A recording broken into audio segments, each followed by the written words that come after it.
দেখতে দেখতে খুব শীত পড়ে গেল গিন্নি। একদম ঠিক কথা বলেছো গো তুমি। তুমি জানো শীত পড়লেই আমার সেই ছোটবেলার কথা মনে পড়ে যায়। স্কুলের ছুটি পড়ে যেত আর আমি ভাই মা মিলে মামার বাড়িতে বেড়াতে যেতাম, আর আমার দিদার হাতে সেই নতুন ধানের চালের খিচুড়ি আমার এখনো মুখে লেগে আছে। হ্যাঁ গিন্নি, নতুন ধানের খিচুড়ি কার না ভালো লাগে। এই সময় নতুন ধানের গন্ধ সারা গ্রাম জুড়ে। নতুন ধানের চাল থেকে প্রতিটা ঘরে ঘরে প্রতি বছরই নতুন ধানের চালের খিচুড়ি হয়, আর তার সাথে যদি একটু হয় মাছ ভাজা, তাহলে তো ব্যাস আর কিছুই লাগবে না। হ্যাঁ গো, আমি ভাবছি কি আজ একটু রাতের বেলা খিচুড়ি বানাবো। এমনিতেও তোমার মাও ভীষণ খিচুড়ি খেতে ভালোবাসেন, আর তুমি যে কালকে নতুন ধানের চাল নিয়ে এসেছিলে তা আমি ধুয়ে রেখে দিয়েছি খিচুড়ি বানাবো বলে। যাই যাই, আর এখানে দেরি না করে আমি বরং তাড়াতাড়ি করে খিচুড়ি বানানো শুরু করে দিই। এরপরেই শেফালি রান্নাঘরে গিয়ে নতুন ধানের চালের খিচুড়ি বানানো শুরু করে দেয়। তুমি কি জানো বৌমা, আমার যখন বয়স অল্প ছিল তখন আমিও রমেশ আর কুসুমকে নতুন নতুন পদ্ধতিতে খিচুড়ি বানিয়ে খাওয়াতাম। আর এখন এই কোমর ব্যথা নিয়ে আর সেইভাবে তেমন কিছুই করতে পারি না। তাতে কি হয়েছে মা, সে নিয়ে আপনি কোনো চিন্তা করবেন না, আমি তো আছি। তাছাড়া আমি খিচুড়ি বানাতে ভীষণ পরিমাণে ভালোবাসি আর ভালোও বানাই। তবে একটা কথা, রমেশের কথা আজকে বড্ড মনে পড়ছে। আগের বছরও ও এই শীতের সময় ভাই কত আবদার করেছিল আমার কাছে খিচুড়ি আর মাছ ভাজা খাবার জন্য। থাক না এসব কথা বৌমা, আমি তোমাকে কতবার না বারণ করেছি এসব কথা বলতে। সেই ছেলের নাম আমার সামনে বলবে না। বেশি কম বয়সে পাকলে যা হয় তার ফলও পাচ্ছে, বুঝলে বৌমা? আমাদের পরিবারের মান সম্মানটুকু একটু রাখলো না। এসব কথা আপনিও ভুলে যান না মা, অনেক দিনই তো হলো।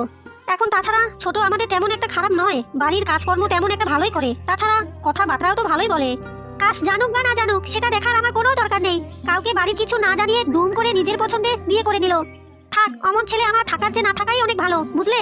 অমন ছেলের কথা আর আমার সামনে বলবে না, এই আমি তোমাকে শেষবারের মতো বলে দিলাম বৌমা। কুসুম, আমি অফিসে যাচ্ছি। তোমার আজকে অফিস ছুটি থাকলেও আমার আজকে ছুটি নেই। শোনো, তুমি বরং কিছু কাজ করিও। দুপুরে রান্না বান্নাগুলো তুমি আজকে একটু তাড়াতাড়ি করে সেরে নিও। আমি এখন অফিসে গেলাম। সেটা তেমন কথা না, সে তো বিয়ের পরের দিন থেকেই আমি প্রতিদিনের রান্না বান্নাটা করি। ও আর নতুন করে বলা কি আছে, বুঝলে? বলছি কি, আমার না তোমাকে একটা কথা বলার ছিল। এটা তো শীতকাল, সবার বাড়ি বাড়িতে নতুন ধানের চালের পায়েস এবং খিচুড়ি হচ্ছে। আমারও খেতে ভীষণ ভালো লাগে। তবে হ্যাঁ, আমি যে আবার পায়েস খিচুড়ি রান্না করতে পারি না। সে তো আমি তোমায় বিয়ের আগেই বলেছিলাম যে আমি অফিসের কাজ করে দিতে পারলেও আমি কিন্তু ঘরের কোনো কাজকর্ম তোমায় করে দিতে পারবো না, সোজা কথা।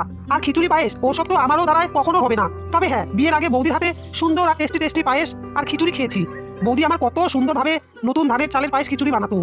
আমারও না আজকে খুব মনে পড়ছে ও বাড়ির কথা, জানো কুসুম? আমারও কপাল, জানো তো, সেই ছোটবেলায় আমি আমার মা বাবাকে হারিয়েছিলাম। ভেবেছিলাম বিয়ের পর তোমার মাকে পেয়ে নিজের মাকেই পাবো, তাও আর সেটাও হলো না।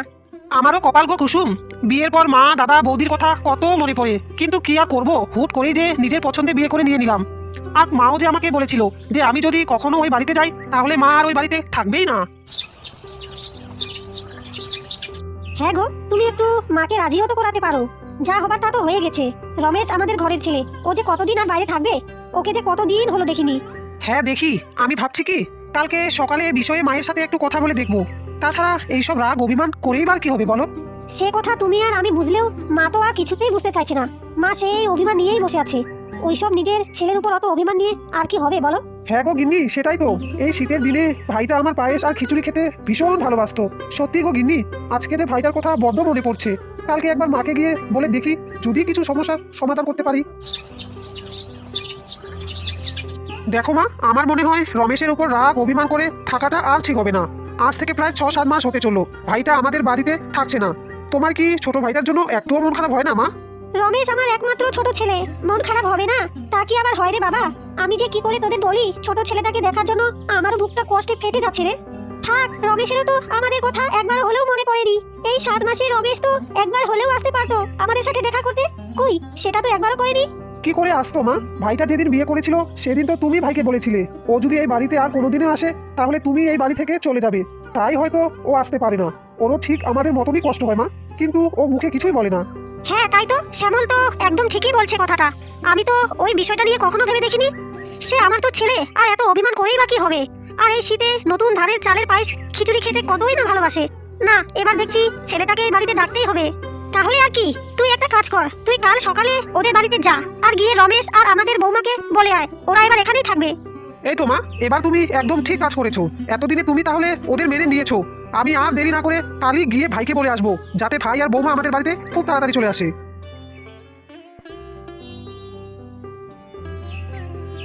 কি ব্যাপার কি, আজকে তুমি এত কিছু যে রান্না বান্না করেছো, মাছ মাংস কোনো কিছুই তো বাদ দাওনি।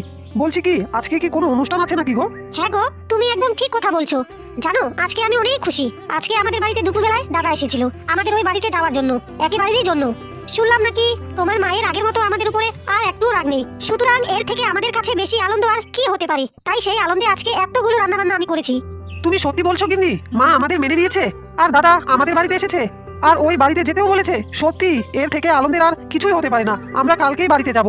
ঠিক আছে গো, তাহলে তাই করব। তুমি একটা কাজ করিও, কালকে তুমি অফিসের ছুটি নিও, আমরা কালকেই ওই বাড়িতে যাব।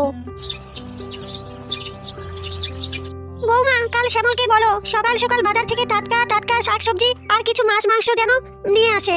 এতদিন পর আমার ছেলে বৌমা বাড়িতে আসবে, সে নিয়ে আপনি কোনো চিন্তা করবেন না মা। ওই এতদিন পর ভাই আর ছোট আমাদের বাড়িতে আসছে, শুধু তো আর শাকসবজি দিয়ে খাওয়ানো যায় না, তাই সব বাজার কাল সকাল সকাল আনা হবে। তুমি একদম ঠিকই বলেছিলে বৌমা, নিজের মানুষদের উপর রাগ অভিমান কিছুই হয় না, মাঝখান থেকে শুধু এই সুন্দর সময় আর স্মৃতি হারিয়ে যায়। পরের দিন সকাল সকাল রমেশ তার বউকে নিয়ে গ্রামের বাড়ির দিকে রওনা দেয়। দাদা, বৌদি, আজ কতদিন পর তোমাদের আমি দেখলাম। আজ প্রায় 7 মাস পর তোমাদের সাথে দেখা। কি যে আনন্দ হচ্ছে আমার, আমি বলে বোঝাতে পারবো না। আয় ভাই আয়, তুই বাড়িতে না থাকায় ঘরটা কত ফাঁকা হয়ে গিয়েছিল। প্রায় 7 মাস পর হলো তুই বাড়িতে আসিসনি। আজকে সেই আমাদের ফাঁকা ঘরটা আজকে তুই আবার ভর্তি করে দিলি ভাই। তা ভাই, ছোট কোথায়? তাকে আবার আনুনি নাকি? আমি যে ছোট আর তোর জন্য অনেক কিছু রান্না বান্না করে রেখেছি। আমাকে নিয়ে আর কোনো চিন্তা করিও না দিদি, আমি এসে গেছি। ঠিক আছে ভাই, আমরা বরং একটা কাজ করি। আজকে দুপুরে খাবার পর আমরা বরং আমাদের বাগানে গিয়ে একটু ঘুরে আসবো। তুই ছিলিস না বলে তেমন ভাবে আমিও আর বাগানের দিকে যাইনি। ঠিক আছে দাদা, আমরা আজকে দুপুরে খাওয়া দাওয়ার পর আমাদের বাগানের দিকে একটু ঘুরে আসবো। তাহলে গাইস আসসালামু আলাইকুম, আমার ভিডিও পেতে চ্যানেলটি এখন সাবস্ক্রাইব করে পাশে থাকা বেল আইকনটি বাজিয়ে রাখুন। ভিডিও থেকে স্কিপ করে চলে যান, না হলে অন্য কোনো ভিডিও, অনেক ভিডিও আপলোড করা আছে। চ্যানেলটি সাবস্ক্রাইব করে ভিডিওগুলো দেখতে থাকুন। ধন্যবাদ দেখার জন্য ভিডিওটি।